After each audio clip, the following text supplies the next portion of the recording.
So I'm going to refer to this as part 2 of separation anxiety help. I posted part 1 here. I'll be saving it on there in just a moment. But I got to a point where I was mentioning the difference between separable and inseparable prefix verbs and how they work in a sentence. So let me show an example of an inseparable one. The first video will show you how separable ones work. But in the 8 sentences at the bottom, I count exactly 3 that are inseparable prefix verbs. And I'm going to do a couple more examples of separable prefix verbs. So let's go up here and let's just pick at random a separable for me to do one more separable. And then we'll pick one that is inseparable. So let me just go down here to the bottom and we'll just add in one. And let's say that this one that I'm going to add in, let's make this a little bigger. Yeah, okay. So this one I'm going to add in. Let's say that we had, let's say I am going to be the subject of this sentence. Let's say we had zurück. If you notice, zurückkommen, well, first of all, notice that zurückkommen is not an inseparable. If you go up here, zurückkommen is a separable prefix verb. It is one of the ones from this list that are on the page there. Zurückkommen just means to come back or to return.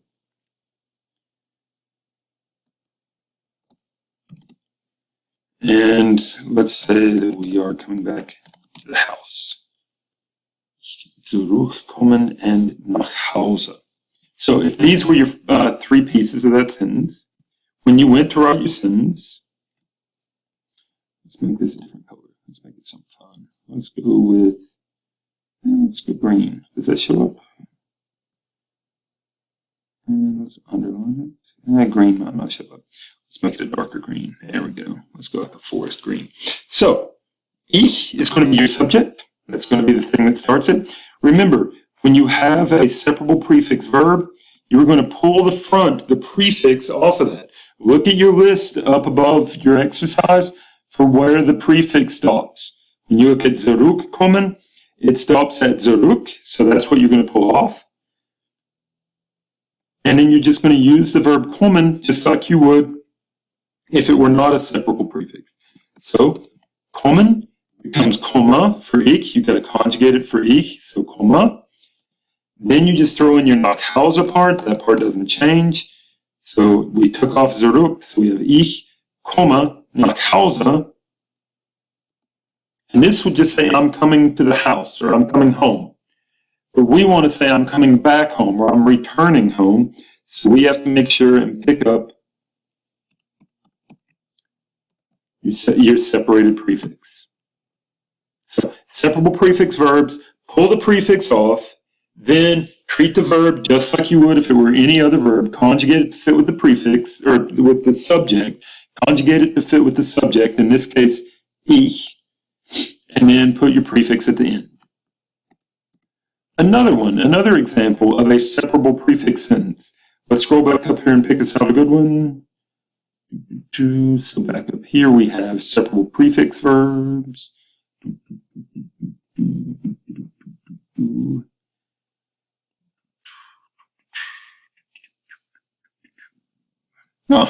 Let's have einkaufen, to shop. So let's say that the pieces they gave you, let's not make it me this time. Let's say Bob. Bob's going to do something. So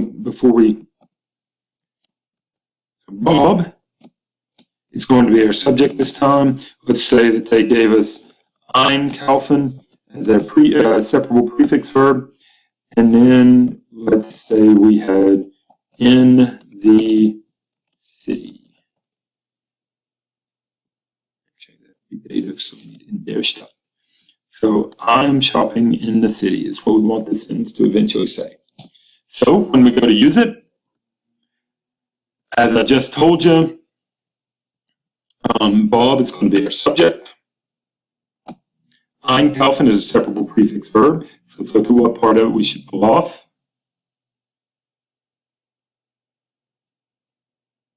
If you look up here, it tells us we're going to pull off ein. So we need to go and pull ein off of that sentence, or off of that verb. So we take off ein.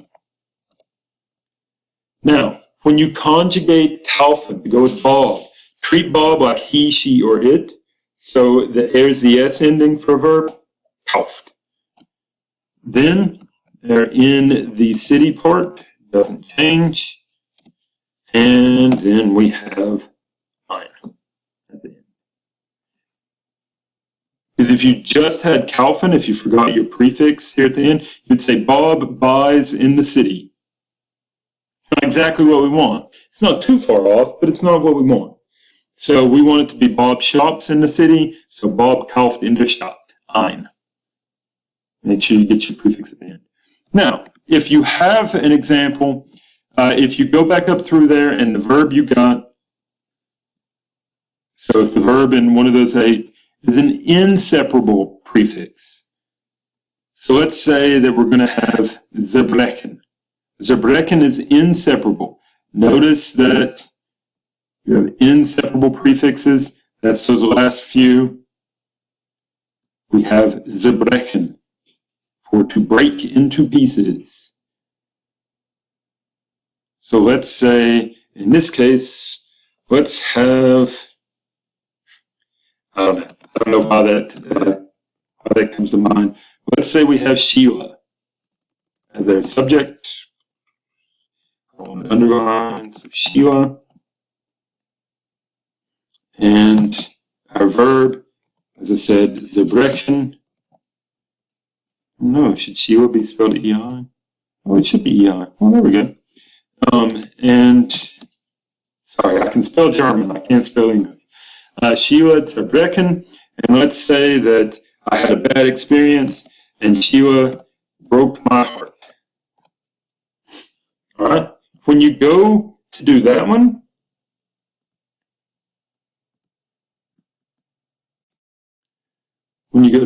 so let's turn that one green. Let's turn that one a different color since this is inseparable. Let's turn it red, dark red, seeing as how she broke my heart and made me see red. So Sheila is going to be our subject. Zerbrechen, we said it is inseparable, meaning you can't take it apart. So zerbrechen.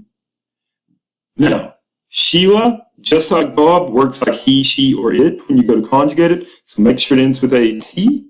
So Sheila zerbrecht. And what did she break? She broke mein Herz. So there we go. Sheila zerbrecht mein Herz. Inseparable, treat it just like a regular verb. Don't pull anything off of it. Just write it in there. Make sure to change the ending according to how we've been conjugating verbs all semester. So zerbrecht mein Herz. And that should get it. So just make sure when you're working with 1 through 8 there to look at your verb. Most of the time the verbs are going to be the ones that end with an en. In fact, in this case, they should be the only ones, in the choices they give you that end with an en. But go in, find your verb, determine whether it's in the inseparable group. If it's in an inseparable group, do it like I did that red one. Or if it's in a separable group, do it like I did vorbeikommen. So you can just look up on the same sheet. Right there is a giant long list. Starting with ab. So abholen, abnehmen, anfangen, anrufen, ansehen. Those are all separable prefixes there. It gets down to z for zusammen, so zusammenkommen, to come together, to join. Then it starts back over with inseparable. So look and see whatever verb I give you in those 8, look and see whether it's separable or inseparable first, then work with it accordingly. If it's separable, pull the prefix off of it, stick that prefix at the end, work with this exactly the same as you work with any other verb, and leave it there. So, ich komme nach Hause zurück. So, I pulled off zurück. I use kommen just like we would have in any other sentence. So, ich komme nach Hause zurück. Same thing with einkaufen. I pulled ein off. I worked with kaufen just like I would in any other sentence. And then I stuck ein at the end. Just with zerbrechen, I found out that it was inseparable. So I didn't pull anything off of it. I just changed the ending just like we would any verb in any other sentence. I hope that helps, guys. If you still have questions, do please ask. But make sure to watch both parts of the video. See if that helps.